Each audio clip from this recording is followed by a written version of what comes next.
In the choking green darkness of the Pacific Islands, war did not unfold across open fields or distant horizons. It happened at arm's length. It happened in mud, sweat, rain, and shadow.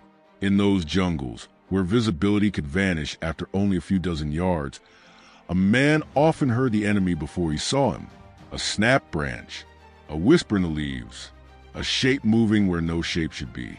And into that world, the United States Marine Corps carried a weapon the Japanese had never truly prepared for. The 12-bore pump-action shotgun. To the Imperial Japanese Army, shotguns belonged to another world. They were hunting weapons, used for birds and sport, not instruments of modern war. Japanese manuals studied Western rifles, American machine guns, French mortars, and Soviet submachine guns. But the shotgun was almost invisible in their tactical thinking. That blind spot will become part of a much larger and stranger story. The Winchester Model 1897 and Model 1912 entered American military service in large numbers during the Second World War. Roughly 25,000 Model 97s and somewhere between 60,000 and 80,000 Model 12s were brought into service. On paper, they offered terrifying close-range power. In the jungle, where combat could erupt at less than 30 yards, they seemed almost perfectly suited to the environment. Japanese doctrine in 1942 was built around spirit, discipline, and close combat.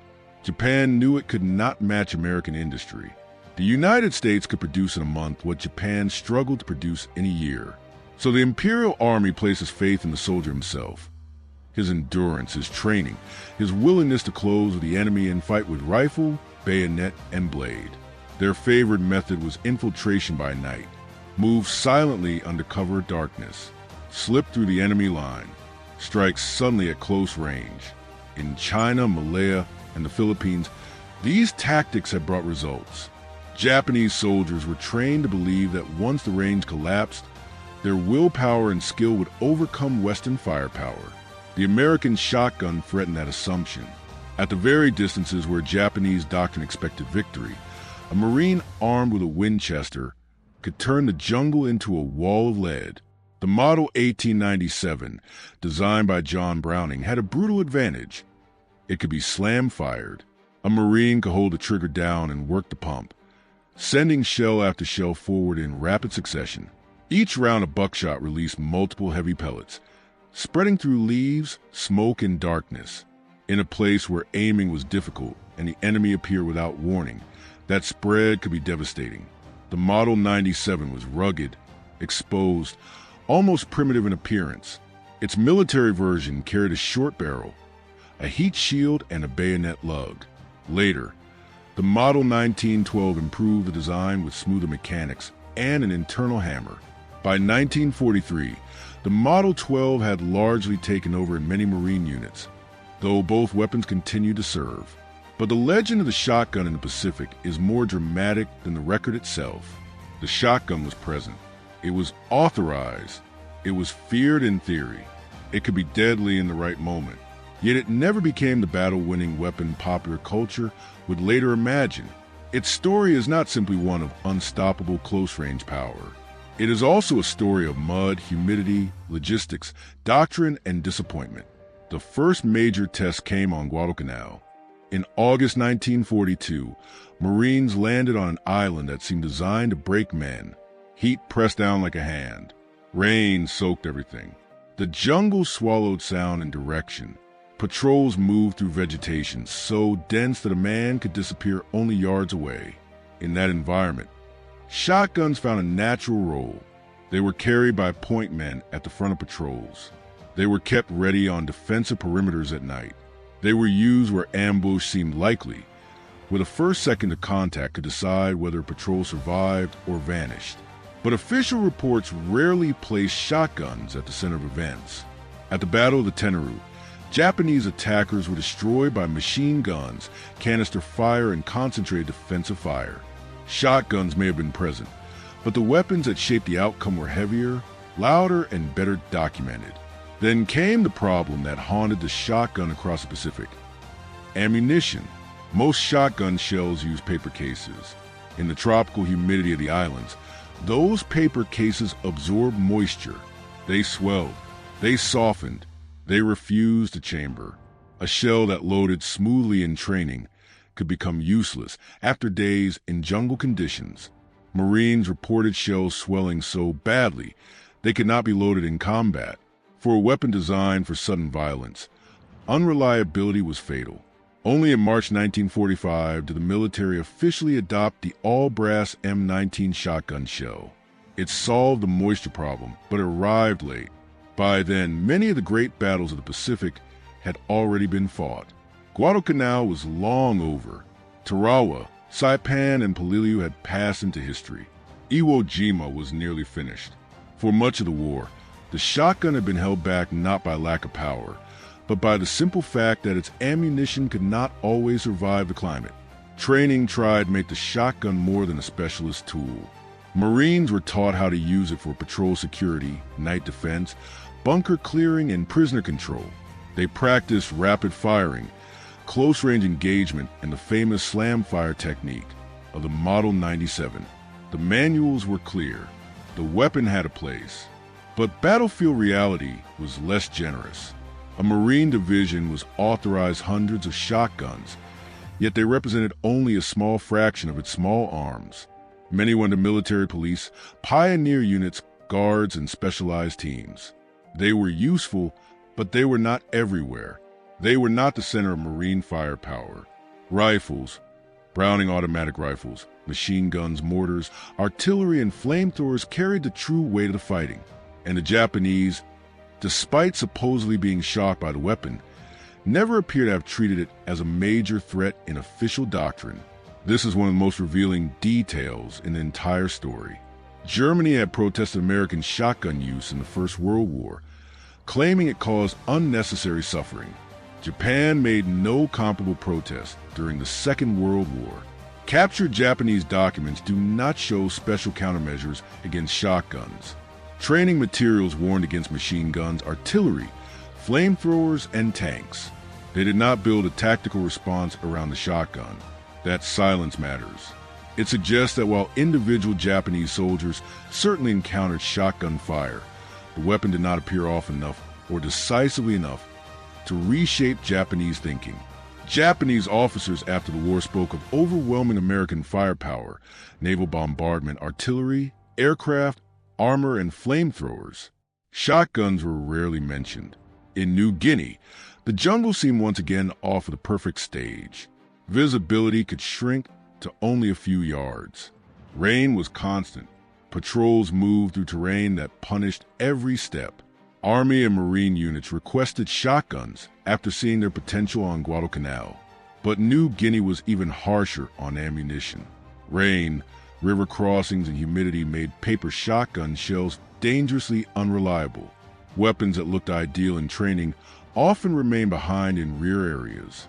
Soldiers trusted the M1 Garand, the Thompson submachine gun, and the Browning automatic rifle because they were more versatile and more dependable. The shotgun was a powerful answer to a narrow question. The Pacific War asked many questions at once. As the campaign moved forward, Marines learned where the shotgun made sense. It was valuable at the point of a patrol, where the first burst of violence could break an ambush. It was useful at night along a defensive perimeter, where poor visibility made precise aim difficult. It was effective in prisoner control and guard duty, where its presence alone carried psychological weight. But it was not a universal battlefield solution. Its range was short. Its ammunition was bulky. Its magazine capacity was limited. A Marine could carry far more rifle ammunition for the same weight and space. In long fights, where enemies fired from concealed bunkers, caves, or ridgelines, a shotgun quickly became less useful than a rifle, a bar, a grenade, or a flamethrower. Urban combat revealed the same contradiction. In Manila, planners expected shotguns to be deadly in house-to-house fighting. In theory, narrow rooms and sudden encounters favored the weapon. In practice, Japanese defenders barricaded themselves behind prepared positions, booby traps, and interlocking fields of fire. American troops often had to reduce these strong points with grenades, explosives, flamethrowers, and artillery. The shotgun was useful when a sudden close-range encounter happened, but less effective against a determined enemy protected behind walls and fortifications. Then came Iwo Jima. 3 Marine divisions theoretically had access to hundreds of shotguns, but Iwo Jima was not a jungle of sudden shadows. It was a volcanic fortress of ash, rock, tunnels, and caves. Japanese defenders fought from deep positions that had to be burned, blasted, or sealed. Flamethrowers and demolition teams became the essential tools. The shotgun, with its short reach and ammunition problems, had little role in breaking that underground defense. By the time brass shells became available, Iwo Jima was effectively over. Okinawa offered the last great test. Now the ammunition problem was finally being solved, but the battle itself had changed. The Japanese no longer relied on reckless mass attacks in the same way. They fought from depth, from caves, ridges, bunkers, and fortified lines. American infantry advanced with tanks, artillery, naval gunfire, and flamethrower support. Shotguns still appeared in the final clearing of positions, in security duties, and in close-range moments. But they did not shape the battle. The war had become too large, too industrial, too dominated by combined arms for one specialized close-range weapon to alter its course. The memoirs of the Pacific War tell the same story through absence. Many of the most detailed Marine accounts barely mention shotguns. Eugene Sledge, in his unforgettable account of Peleliu and Okinawa, focuses on artillery, mortars, rifles, machine guns, grenades, and flamethrowers. Robert Leckie, writing of Guadalcanal and the 1st Marine Division, does not place shotguns at the center of the experience. Thousands of veteran interviews contain only scattered references. When veterans did remember them, they often described them as useful but limited. A shotgun was good for night watch, good for jungle paths, good for the first terrifying seconds of an ambush. But when the shooting stretched out, when the enemy was beyond close range, when ammunition mattered, most men wanted a rifle. That practical judgment is more important than the legend. The legend grew after the war. Films, games, and popular histories turned the trench gun into an icon of Pacific combat. The image was irresistible. A Marine in the jungle, pump-action shotgun in hand, confronting an enemy who had never imagined such a weapon in war. It was cinematic. It was brutal. It was easy to remember. But history is often less dramatic than memory. The shotgun's real role was smaller, stranger, and more specialized. It was not useless. It was not imaginary. It did serve. It did kill. It did provide confidence in certain desperate moments. But it did not become the decisive jungle weapon of popular imagination. The weapons that truly shaped the Pacific War were the ones the Japanese feared and adapted to. Artillery, naval gunfire, machine guns, aircraft, tanks, and flamethrowers. Japanese tactics evolved in response to overwhelming American firepower. They built deeper defenses. They used caves and tunnels. They abandoned many of the mass charges that had cost them so heavily earlier in the war. They adapted to the storm that was actually destroying them.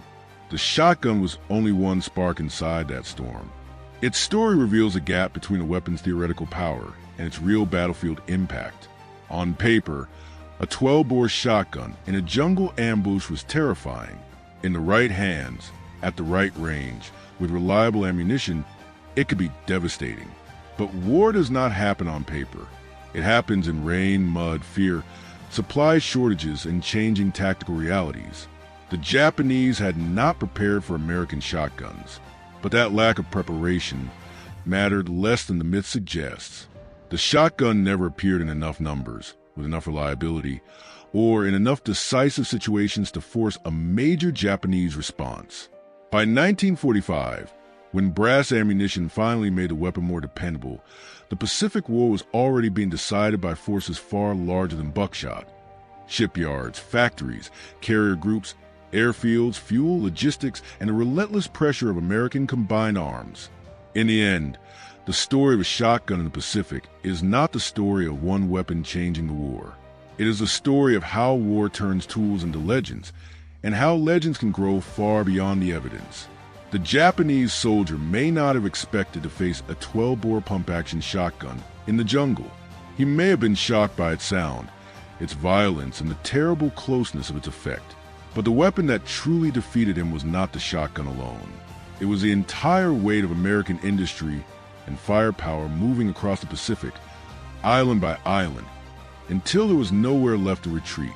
The shotgun remained what it had always been, a specialized weapon for brutal moments at close range, feared in theory, useful in practice, magnified in memory, and remembered long after the smoke cleared as something larger than it truly was.